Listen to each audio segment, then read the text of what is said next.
into your Tadasana, into your mountain pose. Again, as always, we're trying to ground down in the feet and distribute the weight equally. Engaging the thighs, the legs, lifting the pelvic floor, opening up of the chest and finding space in the whole of the spine and the back of the neck as you grow towards the sky. This is our neutral position, and we come back here to inhale and exhale. Then you're going to step the right foot back behind you, pivot the feet so that the right foot is pointing towards the right and the left foot is parallel to the back of that, to the side of that mat, to the front of the mat even. Decide if you want to have the heel, the right heel, in line with the arch of the left foot, or heel to heel. So work out which one is comfortable for you. Have a large stance. You're not doing the splits, but nor are you just about hip distance apart. A fairly large stance. Have a sense of an external rotation, so the thighs are working their way round. Extend the arms out to east and west. Open up the chest and drop the shoulders. Find the length here as you ground down into the feet. Now imagine that I'm coming along and I'm going to karate chop that right hip. So you're going to bring that right hip underneath the left as though you're stacking it. You're not sticking the bottom out. You're really trying to stack one hip on top of another. And you're lengthening all the way up in the rib cages. So you've got as much length as you can as you reach over on the right hand side and try and touch as far away as you can. Then at the last minute, take that right hand and float it down. Rest it either on the shin or otherwise take the back of the hand to the calf. Use your left hand to grab onto the left rib cage and pull it round. So you're almost rotating the torso up towards the sky. Have the gaze either looking up, or if that's horrible for your neck, have it forward or down, whatever works for you. And then when you're ready, float this left hand up towards the sky. So we're trying to find lots of energy lines here. So you're grounding down into the earth with the feet. The head is going in one direction and the tail in another. The one arm is reaching up and the other is reaching down. You're like a little star of energy. And keep breathing here. In through the nose, out through the nose. If you want to challenge yourself a little bit more, take the arms overhead, imagine a beach ball, and hold it. You can feel it, but keep breathing. And then slowly, when you're ready, look down, push the body all the way up, rotate that right hand and push the air away from you as you come into a reverse triangle. So this left hand is going to walk down the leg and you keep lifting the chest up towards the sky. Rotate that torso around, grounding down into the feet.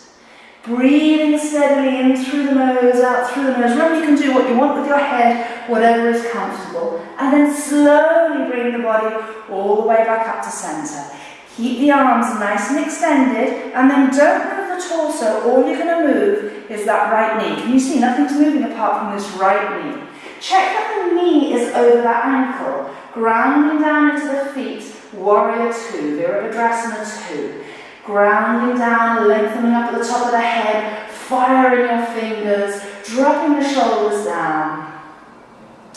Nice steady breath in through the nose, out through the nose. Then take this right hand and bring it towards the thigh as though you're holding a bowl of soup, and swoosh the left arm all the way towards the left ear. Feel the connection between the pinky toe of the left foot all the way up the left side of the hand, and again gaze up, gaze forward, gaze down, but just to check that this underarm is working, you're not going on holiday, see if you can lift it up. If you want to work a little bit harder, imagine you're holding a beach ball again and keep rotating the torso around. Keep breathing here. In through the nose, out through the nose. Then slowly push the body back up and you're coming back into your Virabhadrasana 2, your Warrior 2. Rotate that palm, the right palm up. Push the air away from you and come into a reverse warrior. Again, walking that hand down and reaching over the right arm towards the left.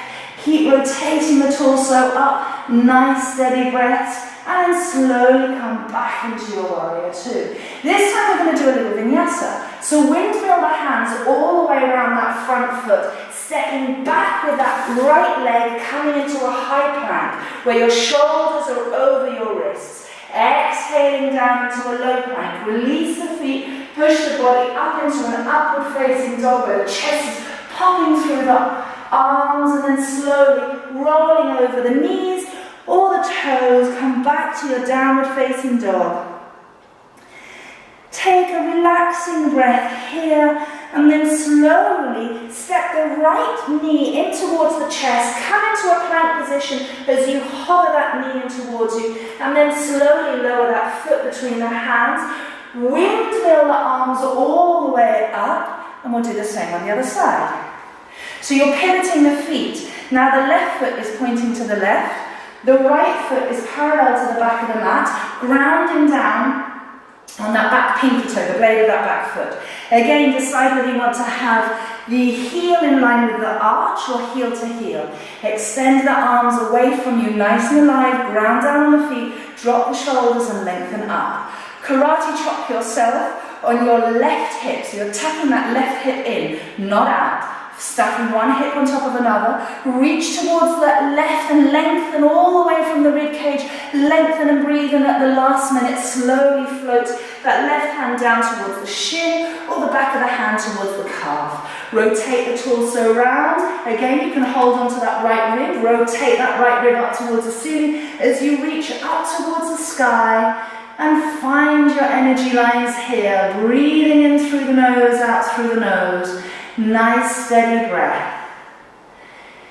Easy does it. If you want to work a little bit harder, you can hold onto an imaginary beach ball either side of your ears. That really does fire everything up. And coming back to your triangle, gaze down towards the left foot, push into that left foot, bring the body all the way back up. Rotate the left palm up, push the air away from you, and again you're in reverse triangle, but walk this right hand down as you rotate the torso up towards the sky. Keep engaging the legs and breathing into the body as much as you can. Find the length. Remember, you can do whatever you want with your neck because we don't want to be uncomfortable. Ooh, a little sway there if you close your eyes. And then slowly bring the body all the way back. This time, without moving the chest, I've got the shoulders down. I'm not moving the torso. All I'm moving is that left knee. And the left knee is going directly over that ankle. And if my knee is shooting past my foot, I've got to take a bigger stance. So keep grounding down, having an external rotation of the thighs. Breathing here. Nice warrior pose. My fingers are on fire. My arms are alive. My chest is lifted. My whole pelvic floor is lifted. And I feel strong and fierce.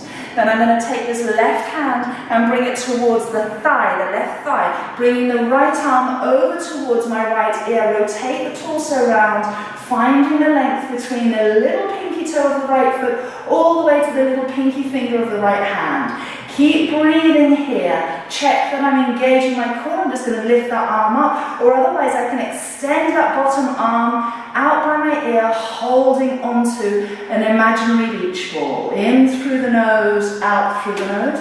Then slowly keep my legs where they are, bring my torso back, nice and fierce. Rotate that left palm of the hand up, push the air away from you and come into a reverse warrior. Walk the right hand down the leg, keep lifting up the chest towards the sky, making sure that left knee is over the ankle and I am breathing. And slowly coming back up to neutral.